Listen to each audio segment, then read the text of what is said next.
My name is Oliver Pickard, and I've always dreamed of building my own car, together with my aerospace engineer and rallyist dad, Andrew. Hello. I found the perfect project. This is my Cox GTM. The remains of one of only 800 made. And that looks bad, but when you look at it from the inside, it's even worse. Crashed, fire damaged, rusted, unrestorable. We aren't just modifying, but completely re-engineering. We aren't just bolting on parts, we are making the tools that fabricate the parts to build my dream car. Bespoke, one of one. This is Project Mosquito. Hello! Hello! And welcome back to the workshop. So, no intro this week, let's just get stuck in, shall we? Yeah, let's get on it.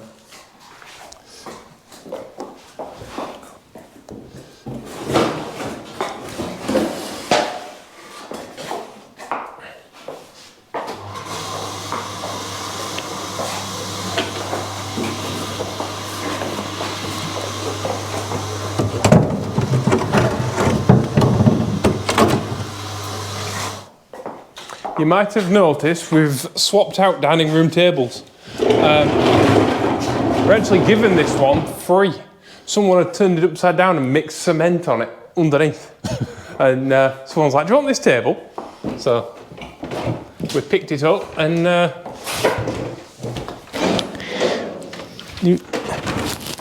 free table.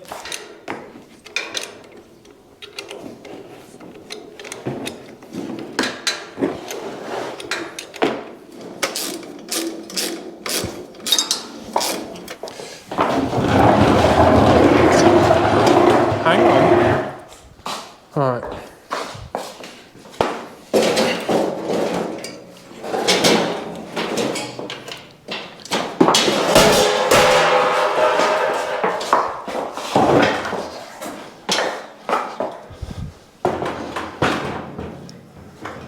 To me a bit.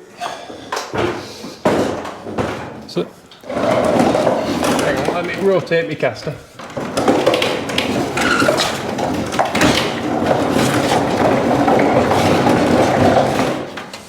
This table's that old, but the casters are literally made of wood.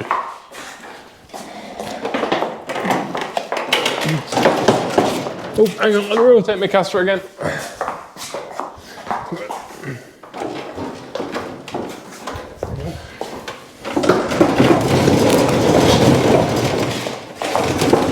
That's it. Floors first, then sills, yeah? Yeah, so I think first of all we'll weld in the back of the, just tack it in, the back of the back section of the tunnel. Then we can bring the seats down. We can do the driver's seat first because that's obviously in a different position than the passenger seat, being more, as it's more central.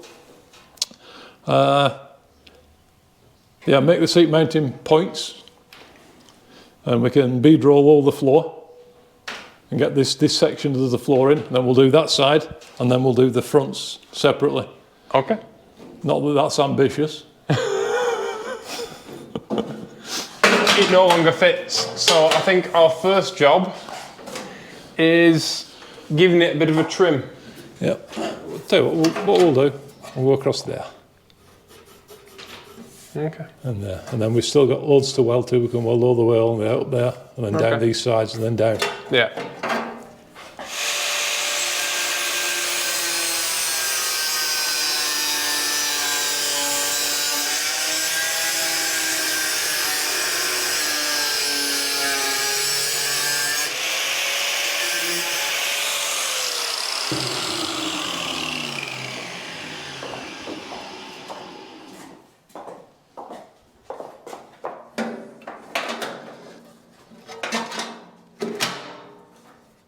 There we go.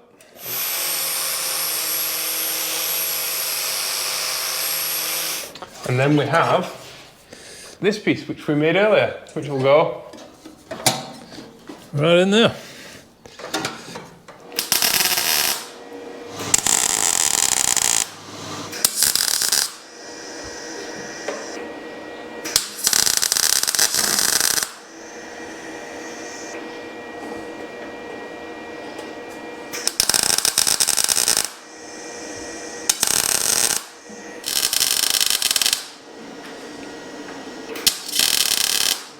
So just like last week with the front bulkhead, we're just tacking everything in place like really well so it can't move or distort. And the reason for this is we can then have like a big weld where we spend ages going over each part of the car and making sure it's all welded by having like being able to flip it upside down, put it on the floor, put it on its side, whatever. That way nobody's struggling to get into places. Yeah, and we're not welding it all in one go, because obviously if you put a lot of heat into it, it's going to distort. So we can like do a little bit of welding here, then move to another section of the car, do some welding there, then move again. So none of the car gets a lot of heat put into it, just a little bit in small specific areas. And then we'll have a really big clean up, and we've still got things to do like welding the mounts for the skid plate and stuff like that, yeah, which we'll have to do before this car gets painted again, because we are nearing that time. Yep. It's all very exciting. It's great to see this car come on so much every single week, I must say. Yeah.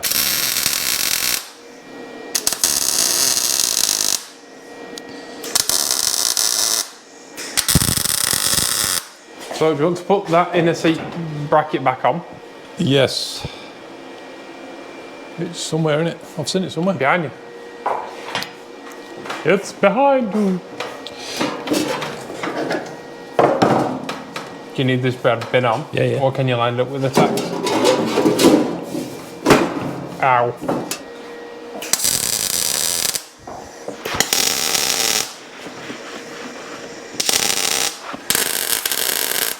So as you can see, even though we've drilled the seat bracket, we've drilled it quite considerably, it also fits through the transmission tunnel, so everything's all bolted together. So when this is bolted, this is riveted in place and seam sealed and panel bonded. The seat mount becomes part of the transmission tunnel as well, so it becomes super strong. So it's not just this, it's the whole of this that holds the seat in. So the seat, in theory, it becomes a structural part of the car. Yeah. Not only does the seat bracket help with the structure of the car, but the seat itself becomes part of the structure of the car and helps with the structural rigidity. It's like doing a coal on and off with a bit of fitter seat. Right, Dad, I'm really sorry. Can I just do it?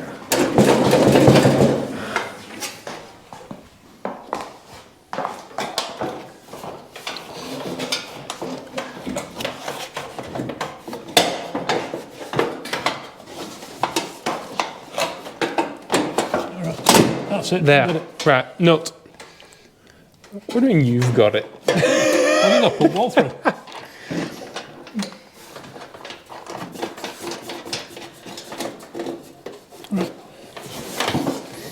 Okay, tighten the... Yep, that's it. One of the issues with getting the seat, and it's really difficult because there's no flooring, so the seat wants to like tilt down all the time.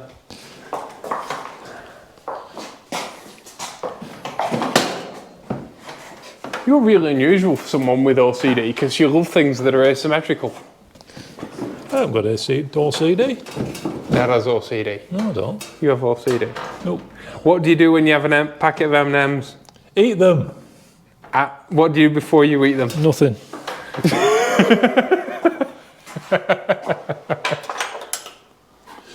So as you can see, the seat bracket that we've previously made sits flush to the floor here. The new floor fits here, welds to this outer rail and the box section on the inside. So now we can bead roll these sections and the forward sections, but we'll leave an unbead roll section in the centre there. Because obviously we want this seat bracket to sit flush onto the floor and not in the middle of a bead roll. So that's the reason we've put the seat in.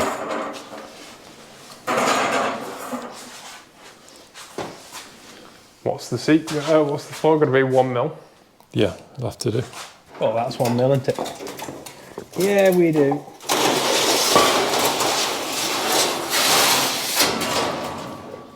That's 1 mil. I think this is 1 mil as well. I don't think that's big enough. That's big enough. We don't have enough steel.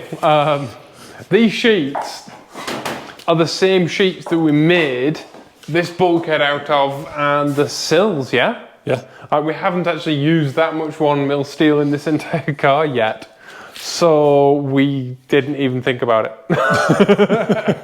So much for in one continuous video.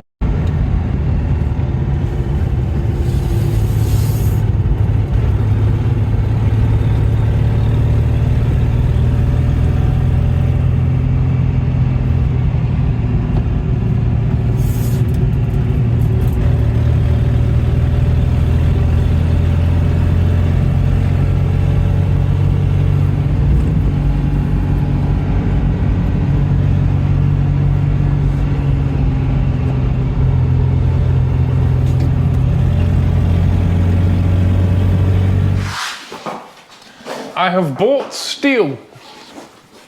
We took a trip the other day in Sloine. You might have seen the post on social media, and we've bought a load of steel. A bit too much steel probably, because in all of this car we've only used, well, less than 2 sheets of 1mm steel, because there's only this, the outer sills, the inner sills, and the tunnel that are 1mm steel. Oh, they're 2mm. They're 2mm. So yeah, only that. And I've bought 2 sheets, which is probably overkill, but we'll get through it eventually.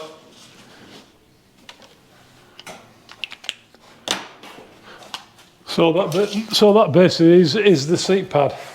So when we make the floor panels, we've got to make sure we don't put a dimple die in this specific area, because this part here.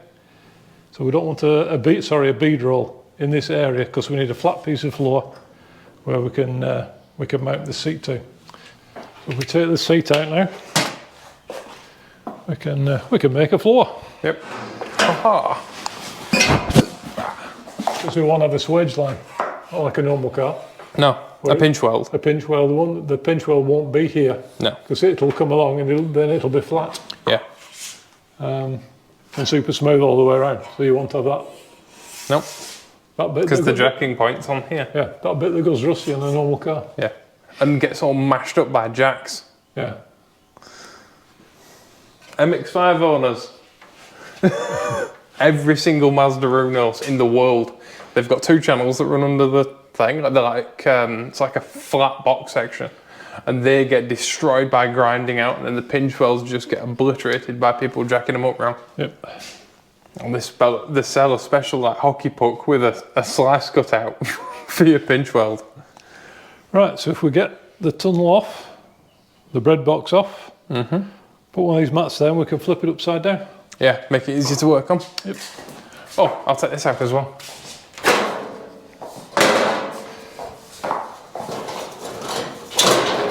Do you know what's really weird? Here's a weird thought for you. People are restoring MX-5s. Mark 1 MX-5s. I can believe it. Right, doing full on very expensive restorations. Thing is, the 34-year-old now. The first NA is 1990. Yeah. I still think of it as a new car. I do. I think of anything. What's really funny is I think of anything fuel injection as a modern car. Yeah. Like even a Mach 1 Golf GTI or a Rabbit in America. Yeah. In my head, it's still a new car. It's a modern car, Yeah, yeah. even though it was made like 10 years before I was born. Well, the Golf was like 1974, weren't it, originally? I don't know. But the GTI was later. A lot later, yeah. Huh? A lot later. It was 70s. That just shows how good that design is. Because it doesn't look old today, does it? Such a good looking car. Right. So flip it over. Feels very heavy all of a sudden. Oops. Sit it down. Yep. On the sill. There you go. I can't roll it on the suspension. Suspension's in way. I'll pick it up.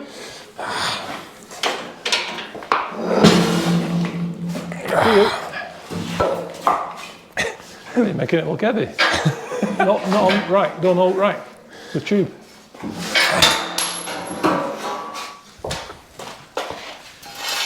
Okay. think we can cut these flanges down. Yeah. Yeah. We're doing well to say we can still lift it, because, you know, when they say like, oh, the new McLaren chassis only weighs 80 kilos, yeah? Yep. Have you seen a picture of it? It's this like carbon T-tray, and then it's got massive aluminium subframes on either end that are like the other 90% of the car. Whereas, you know, there will be a point, obviously this car will weigh 620 kilos at a maximum. Touch wood. No, it's a maximum. Because the thing is, if it weighs more, yeah, we'll make it lighter. We'll find a way. This is the cool thing. We've done all of this, right, without spending a load of money on expensive bits to make it lighter. So, for example, you can buy lightweight bits for the engine. You can buy Moss make aluminium hubs. We can make our own aluminium hubs. But like Moss sell an aluminium hub set for the MX-5 that's £500 for 2 front hubs that shed a lot of weight. Yeah, especially unsprung weight. Yeah. Which is not a bad thing. Yeah. You can get brake discs with aluminium centres and stuff like that to reduce unsprung weight. There's loads of stuff you can buy to make it lighter. But if you can do it without all that, then in your own time afterwards, when you can afford it, you could upgrade whatever you wanted and make it even lighter. Yeah, because if you make something light, if you start off with a lightweight car, oh, we started off with nothing. But if you have a car that's lightweight, like the Toyota Starlet. Yeah. What, the KP Starlet? Yeah, KP Starlet, prime example. Super lightweight car to start with, right? And then you put a big engine in, a BDA or a 4AG. 4AG or a K24 or a K20. Yeah. You end up with a little flying machine that weighs very little, handles superbly. I mean, the lads in Ireland, I know the tarmac spec rally lads in Ireland love the little Starlet. Yeah, and the 86s and stuff like that, yeah. Definitely. Well, Lotus Talbot Sunbeam is a prime example. A Lotus Talbot Sunbeam is a car that most people who aren't into rallying have never heard of. In America, it's sold as the Dodge Omni. You even got it, but you didn't get it like we got it. Because in the UK, they cut the floor out of it. And the Sunbeam Tiger, Yeah. They took the floor from the Sunbeam Tiger, which was like a bigger saloon, chopped the boot off, whacked it up inside the Talbot Horizon or Dodge Omni. So then you've got a front engine rear wheel drive one. They gave it to Lotus, who took the engine out of the Esprit. Yeah, 2.2 twin cam, and put it in the front of this now rear wheel drive Dodge Omni and made a wicked rally car. Because when you start with something that's light to begin with, it's easy to make it lighter and faster and all the rest of it.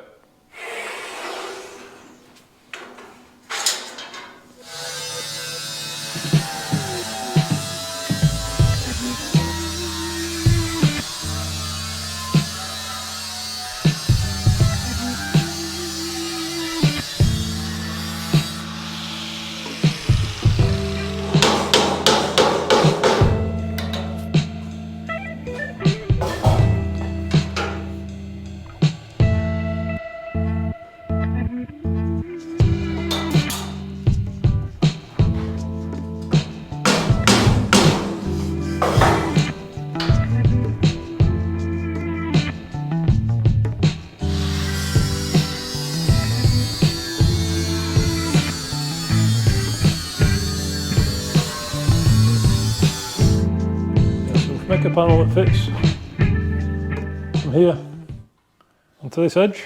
We can then weld it down this edge. We can weld it on the other side along that edge.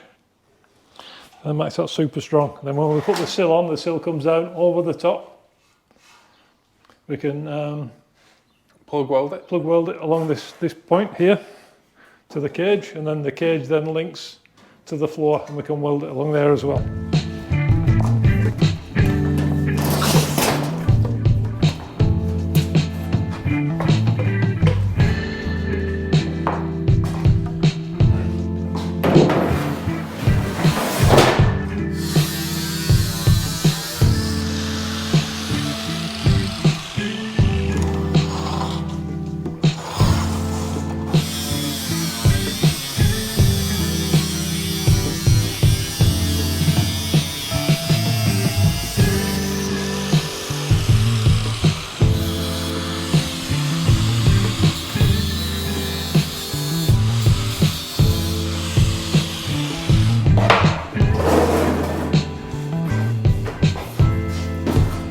you want it in? Do you want it?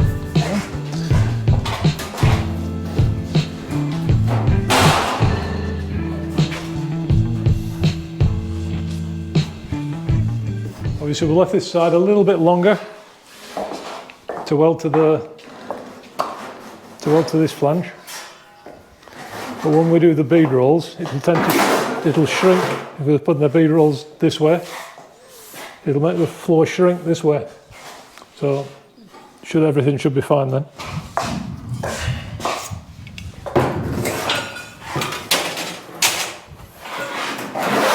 Because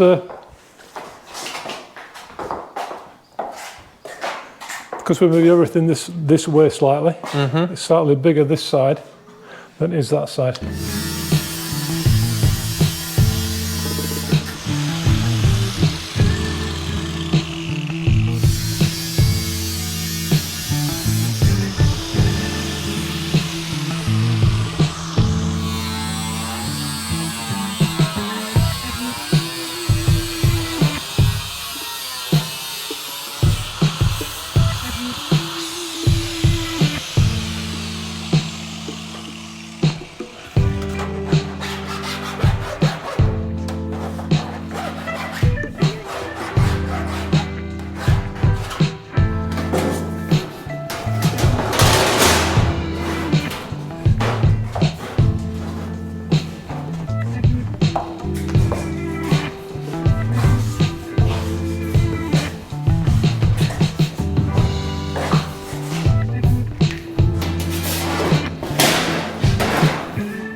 So we've been talking about aerodynamics on the under tray, and on the underfloor, I should say, best of the under tray. It's not really a tray, is it?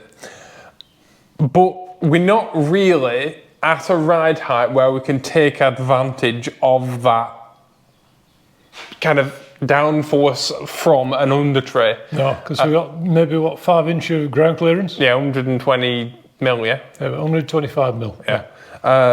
I'm not so good on my conversions. But we've got, basically we're too high off the ground to take advantage of an under tray and putting like big Venturis and stuff in the under tray. We could actually put an under tray on top of the floor. Yeah, we could have like a bolt on one. Literally, we could bolt on an under tray that went from front to back with the Venturis in the back. Yeah, so some big old tunnels and stuff like that. If we wanted to do time attack stuff, we could also, you know, swap our 14-inch wheels for some 13-inch wheels with some big Avon slicks on, and the thought has crossed my mind. Unfortunately, this car is banned from all time attack and most things because a lot of stuff has like minimum weight limits and stuff like that. So even if we wanted to compete, we couldn't. But road car means driveways, it means like lumps, bumps, it means speed bumps, all that kind of stuff. We live in a place that has a lot of level crossings and stuff like that. So we want ground clearance, that's the priority. So that puts us well out of the way of being able to take advantage of underfloor aero for aerodynamics, as stealthy and cool as that would have been. It does not mean though that we shouldn't take every step that we can to have an aerodynamic underfloor, because it will reduce drag. Yeah, which is super important on a road car. And as well as reducing drag, this car has a slight rake to it. It's important for a mid-engine car to be slightly higher at the back than it is at the front. And we've taken that into consideration with the dynamics of the suspension and all that. So it will flow well, and that's the important thing. And one of the most important things with aerodynamics is to note that anything up here affects everything down there. So a little thing up here will make a huge difference down there. So we want to keep our bead rolls straight as much as possible. Yeah. If we had the tyre and stuff in the way, we could actually bring it kind of around this way if we wanted to. but I don't think we do. In well, fact, I should check a photo just to make sure. The thing is, the bead rolls are only tiny anyway. Yeah, but they will channel air down, and we don't want to cause turbulence if we don't have to. And we will have a diffusory type skid panny thing on the back that will be very much erring on the side of caution rather than erring on the aggressive kicked, like Fast and Furious styly way, because it's just not us. So that's true, because you see a lot of diffusers on cars and they do nothing because they're like that. Yeah.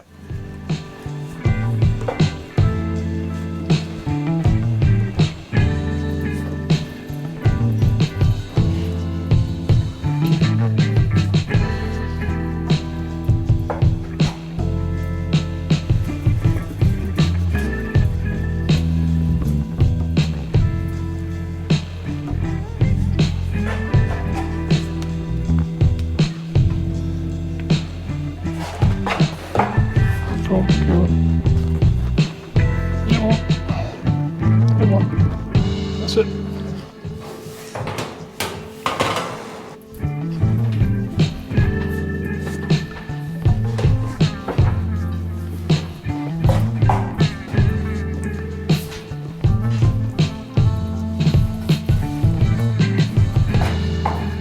Come on.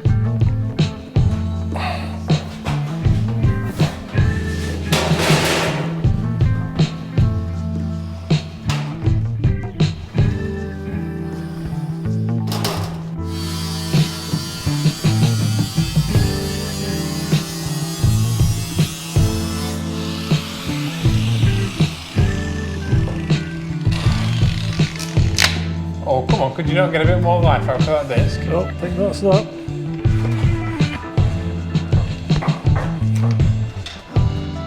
I'm not meta grinder discs, you know. I'll use some of the smaller ones up. Yeah? Rather than a new one, yeah. You sure? Yeah. Put another one in the middle. Yeah, we just don't want it feeling tinny when you step in. As much as that might be sound daft, we even because it's such a light car, but we don't want it feeling flimsy. Yeah. You don't want to feel flimsy. It needs to be super solid, feel super solid, yet retain its lightness. Yeah. You know, you want to, like, when you close a door on a car, even if it's a lightweight door, you want a satisfying clunk, don't you? You want that feeling of reassuredness. Yeah, and security. Yeah. You know, certain things are reassuring. A switch with a good click, a door with a good slam, like, and a floor that doesn't feel like it's gonna fast and furious its way out. Because, you know, none of us want danger to manifold.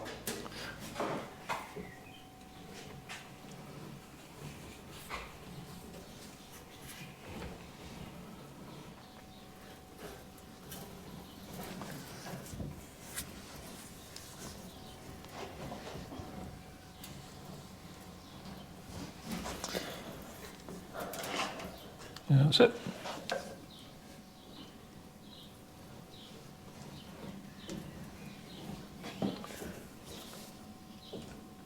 Bit more. That's it. Other way up.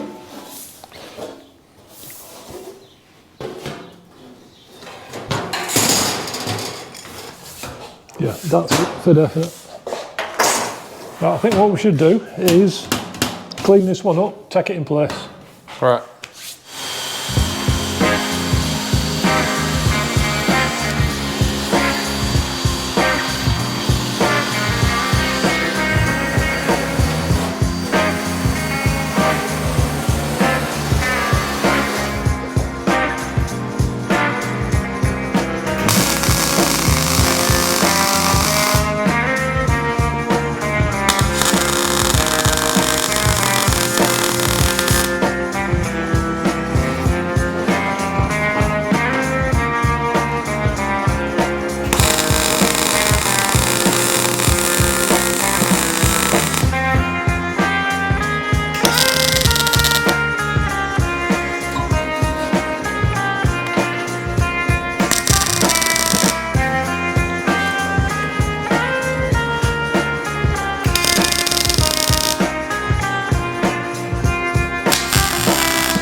Right, what we're currently doing is we want to put extra bead rolls in, just as we did on that side. But obviously, our seat is in a very different location because the driver's seat is more central than the passenger seat. The fore and aft, this can give us the fore and aft. Yeah, can't fore and aft's the same. What we do need this seat in a more central position to the footwell, whereas we've got this seat as far to the centre as we can. Because obviously you don't want to be, when you're in the car, you don't want to be elbowing your passenger. Yeah. So we need to move that seat that way as much as we can. We have obviously get it out without the door interfering, interfering your elbow on the door. So to keep the equilibrium. Even though it's not equal. Yeah, but between the two people it needs to be. Kind of. Right, so I think what we need to do is mark our 25mm either side, and it needs to be against that 25mm edge. Yeah. Yeah? So if you pass me, well, just pass me a pencil. Square. Right, so You've already marked it. And then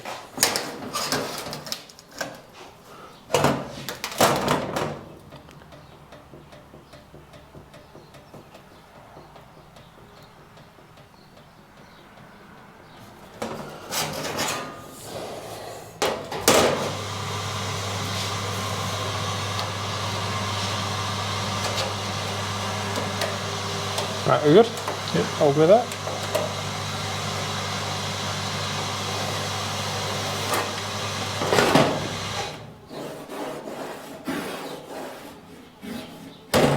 Okay. So ideally, we need to be, which we can, because obviously we don't have inch-thick box section rails, but we need to be up against there.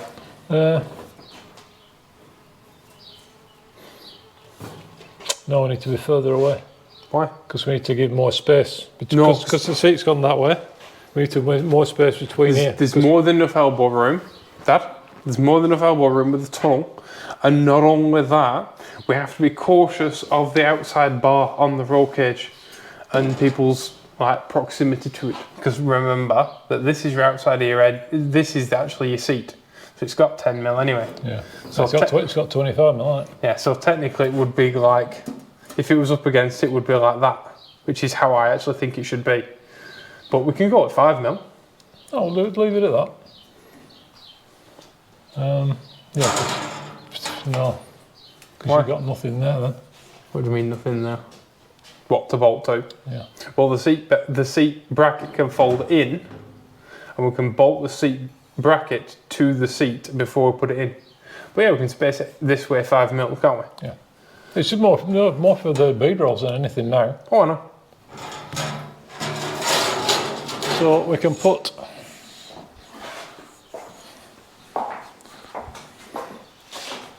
so it doesn't interfere. No. Nothing interferes. We don't need that space there. No. We're okay. So we can put one there and one there in the middle. Yeah. Yep. And it won't affect the seat rails at all. No, and they can be continuous, not like that. Yeah. Right. So at least we know.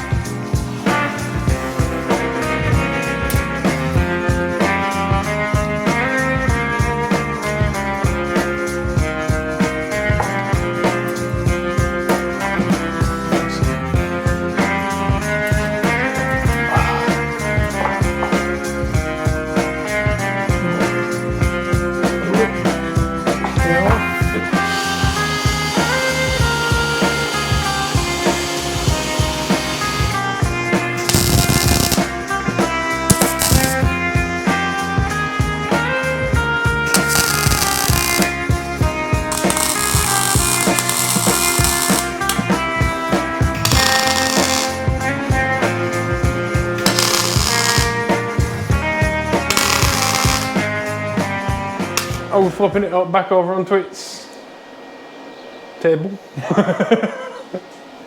Yeah, if you want. Yeah? Not to just have a look. Huh? What, just to have a look? Well, next up will be Front floor. Well, no, seat brackets.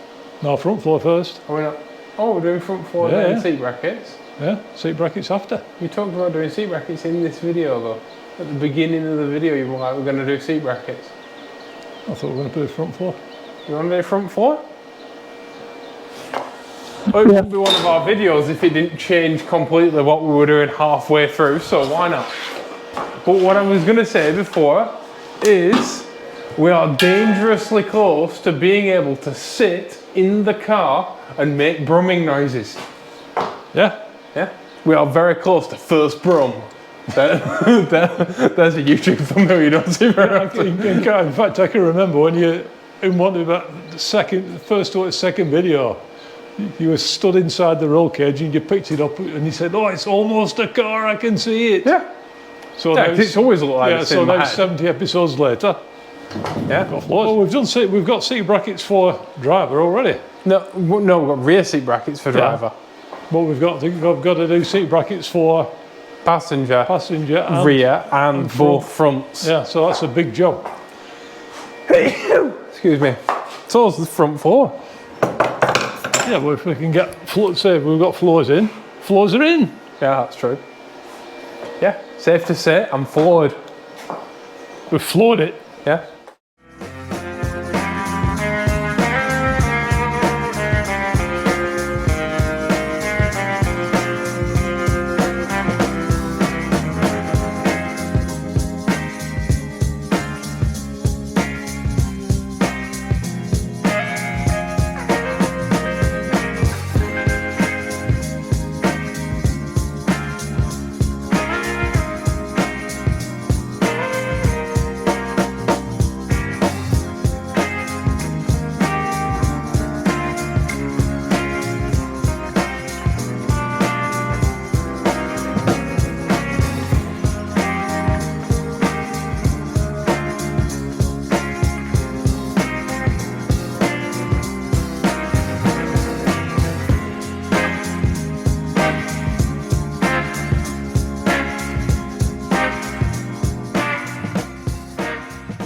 So now we need to make our front floor. We've got like where your bum goes. Now we need to get where your feet go. And it's a little bit more complicated than you might think, because when we designed this chassis, we designed it in a very different way than a lot of people do. You see, something like a Morgan has what you call a dropped seat pan, which basically your seat sits in like a big baking tray, like you put in your oven, right? But it's on a wedge, it's on an angle, yeah, and then you recline the seat back on that angle of that wedge, and it lets you drop your seat down by that much. Now that's okay, but it's terrible aerodynamically. Yeah.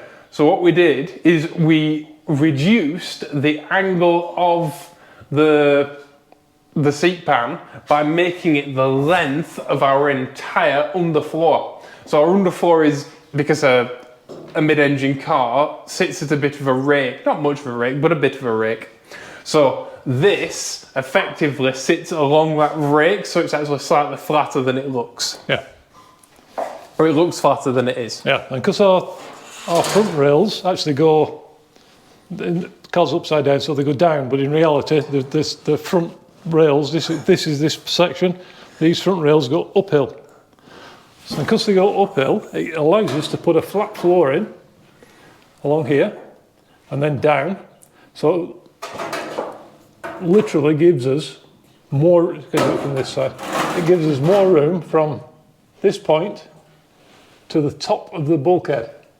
So we've gained maybe another 2 inch, another 50 mil of foot room, because we've both got massive feet, both size 12 UK, size 13 American, size 46, 47 European, big feet. Right? So it gives us much more toe room from here to there. And because our footwell is wedge shaped, or V shaped if you like, we can put our pedal box in the bottom of the V, effectively removing our pedal box or our requirement for a pedal box space. And because we're moving up the V, it gives us more room for our feet then. Where your actual pedals are, there's much more room. Yeah. And there's little or no offset. Yeah, because they're in the top of the valley, not in the bottom of the valley. So what happens is like things like a Stratos, you know, you're sat in one postcode and your feet are in another. Yeah. Which is not ideal on a long distance car. No, a lot of cars have an offset steering wheel and then an offset pedal box and then an offset seat. Yeah. Your seat faces one way and your feet are ice. Which is not exactly ergonomic. It's not, and it kind of offsets you to the road as well, and offsets you to, and you can get used to it if you drive it enough. Yeah. But I always, because I grew up cycling, I always say, if you're thinking about it, then it's wrong. So when you're setting up a mountain bike for somebody to ride, like downhill mountain biking, obviously if you're doing 60 miles an hour over rocks on a bicycle and doing like big jumps and stuff, you don't want to be thinking about your brake levers. You want to be thinking about what you're doing. And equally, in a very fast sports car, you don't want to be thinking about your seating position and the fact that your seat's a bit funny. You want to be thinking about what you're doing and where you're going. So having your body correct in proportion to the car is a very good start. It is. Yeah. It's silly things like the thickness of your gear knob or the thickness of your steering wheel. I'm very sensitive to these things. I'm a very tactile person. But they do make a big difference. And if you're thinking about it, it's not right. Not right for you. But what might be right for you might not be right for me. Yeah. So it's one of those things. In fact, you like the Ford Ka steering wheel that's really chunky. Yeah. You like chunky steering wheels, whereas I like really thin-rimmed wheels because I've always driven really old stuff. Anyway, floors. Yeah. Yep, so next bit, this section, we need to put the tunnel in, and then so we can know what to come off from the tunnel. And our floor needs edges. Well, we need to put the tunnel in upside down. Yeah.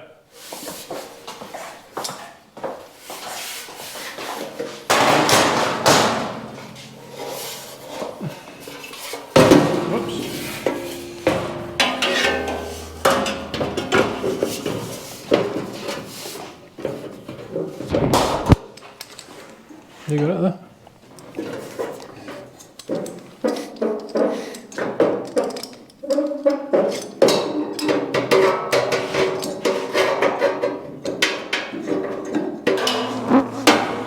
We've got some long clamps if you want one. I've got one here. Oh, have you?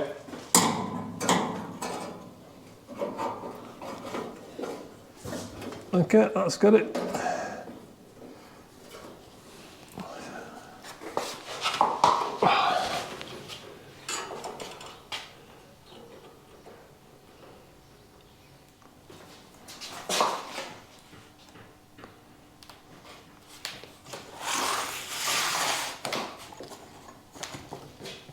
Trying to make this a more manageable piece. Because our suspension mounts are so close to the footwell, we'll need to make a little box that goes around this way. We'll also have to remove the bolts, nuts and bolts, and turn them the other way. Then we've room to get the bolt out in the future.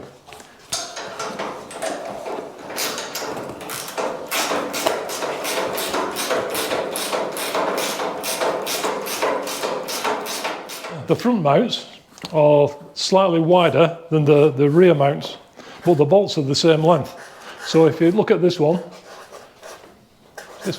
this nut here, there's very little thread left on this one, but if you look at this one, there's tons of thread. You know, there's 13 mil too much. So we can actually chop these down as well, so we can save a little bit more weight.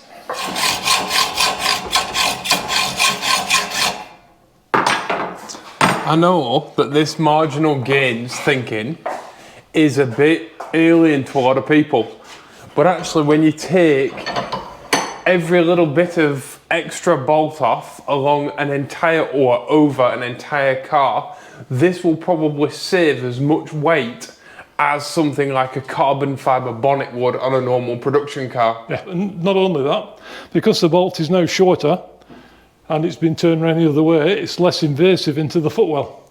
So we've actually, by cutting a bolt down, we've actually gained space. And I know someone out there will say, well, it's only that little bit. How much weight can you save on that little bit? Well, we all have a box of nuts and bolts and like spare screws and stuff in our garage. Go and pick that box up. Yeah, we've got a tiny one here. And it's just full of old washers, bits of bolts, there's all sorts of junk in here. Right? But it's just bits and offcuts and washers. But that's considerably heavy, that's you know, maybe 5-6 pounds, you know, 3 kilos.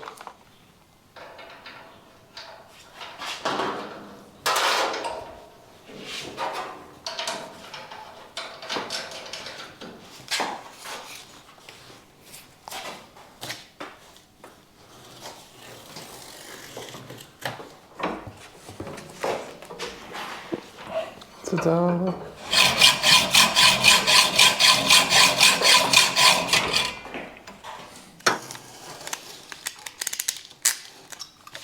That's all right to there.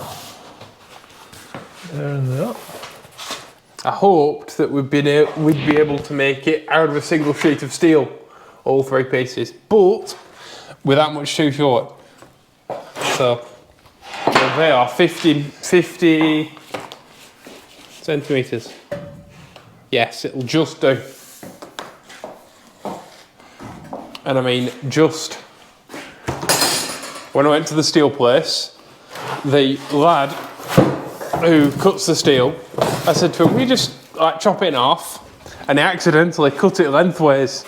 And I thought, it doesn't matter, it'll come in, I'll buy 2 sheets. So I bought a second sheet, chopped the other way. Good job it did now.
Have you got enough real estate there? Or do you want to move a bit further that way? Enough wheel estate. Yeah.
Yeah, what I'm doing now, I just had another look at these low wishbone mounts, and this back one, it's super strong, but I'm just going to make it even stronger. Well, the thing is that if I'm a bit lip smacky, I've had an allergic reaction, so I'm a bit moist. I'm allergic. Anyway, the failure state on this suspension wants to be the wishbone, not the suspension mount. And so what we're trying to do is make sure that this is stiff enough so should it get clonked, this bends and breaks and can be easily replaced, rather than this bending as well as this.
our 4 floor pans are all different sizes, as I've probably said previously in this video, because the driver's seat's not in the centre and the sill tapers in for my big feet.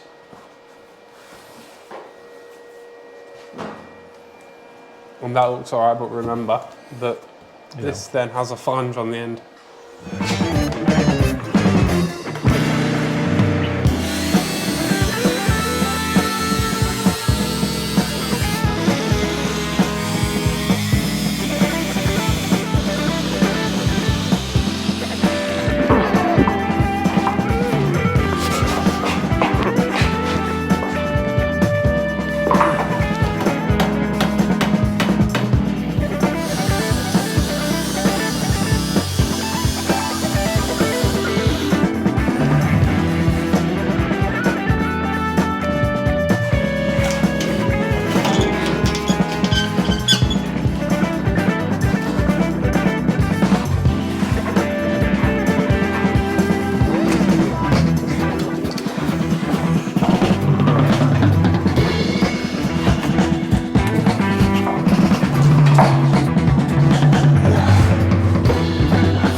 You've got the hammer there, yeah? Yep.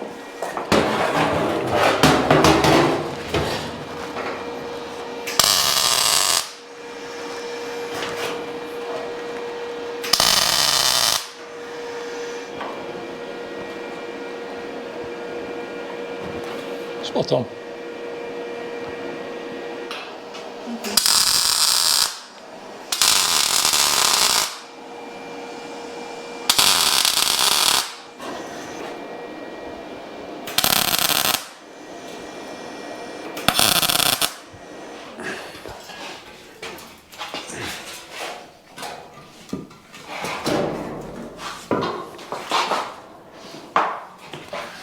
Okay.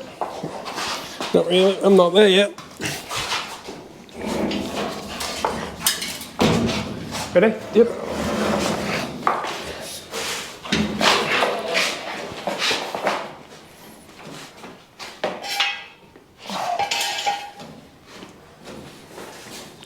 That's not so bad then. Stand it up, Miriam, stand it up. Stand it up on its end. Oh. Right. Oh. It's not that bad, I just like... It's not so bad to lift, you just don't want to carry it very far. We can take these off now.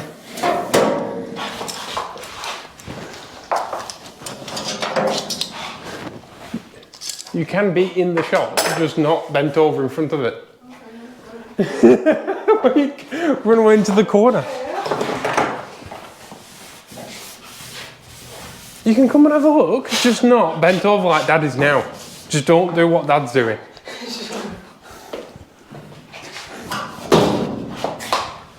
Everybody, if you haven't met Mariam, this is Mariam, who's normally behind the camera. Hi.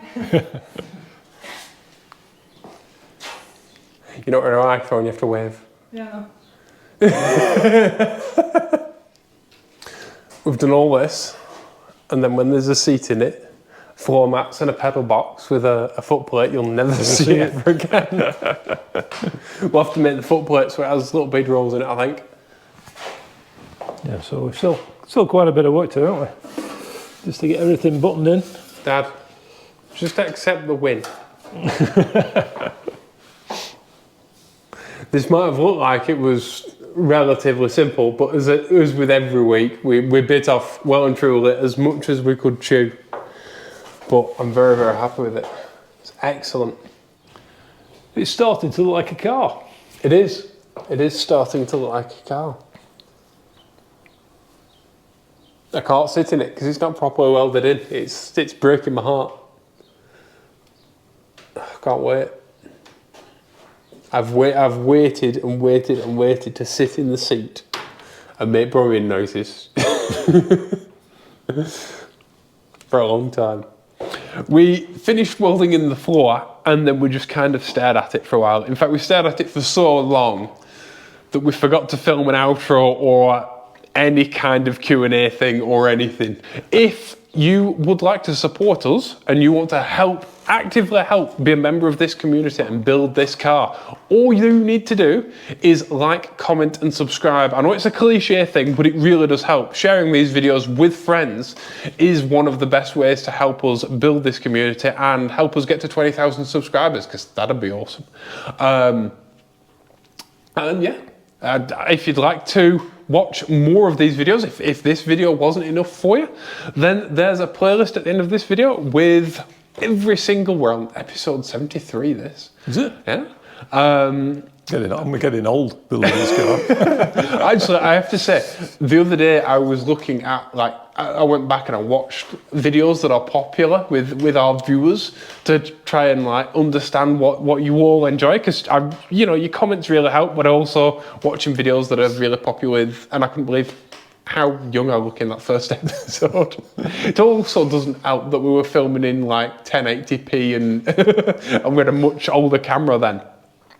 But yeah, you actively participating, actively helping, actively liking helps us to do things like buy camera gear and microphones and better lighting and stuff like that to make your viewing experience better, and helping in small ways to build the car as well. So thank you very much for watching, and please be awesome to each other. Yep, and we'll see you in the next video. Bye bye. Bye bye.